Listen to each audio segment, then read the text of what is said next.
महिलांको एही भूल पाई संतानर जीवन को काल माड़ी आसे। महिलांको एही चारि भूल पाई संतानंको जीवन रे घोटी जाए विपद। कोन आपण गुरुवार दिन करूछंती कि एही भूल? कोन आपण भी जने माँ होई गुरुवार रे करूछंती कि एही भूल?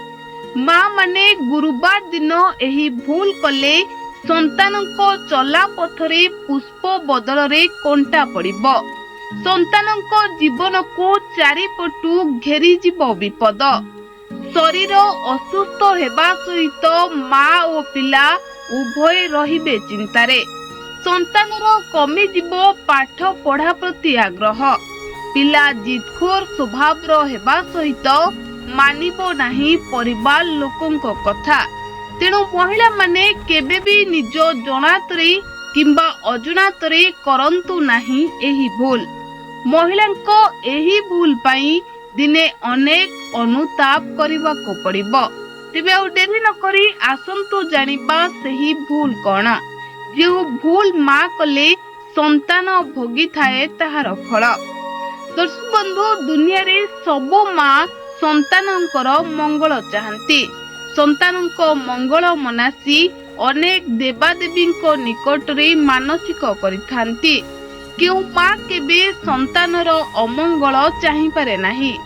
सेथिपाई संज सकाळे ग्राम देवतींको निकटरे मुंडिया मारी संतान पाई भगवान को सुमरणा करिथांती।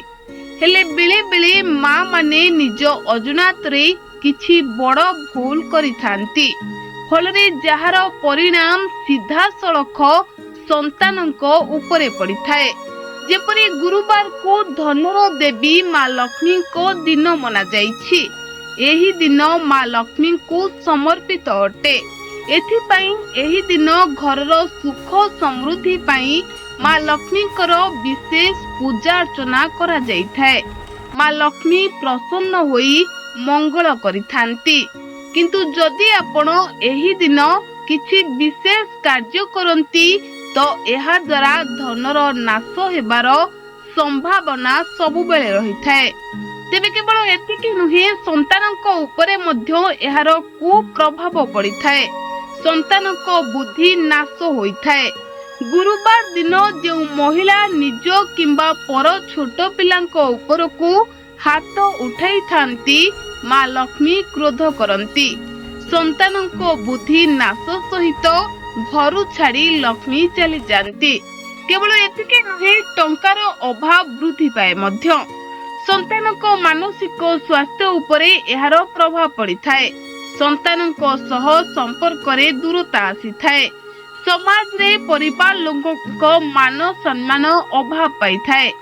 सेही भली गुरुवार दिन जो महिला पिलांको उपरे क्रोध करी तुंडरे किछि असभ्य कथा उच्चारण करिथांती, एहा पिलांको पाठ पढ़िबार इच्छा शक्ति को नाश करिथाए।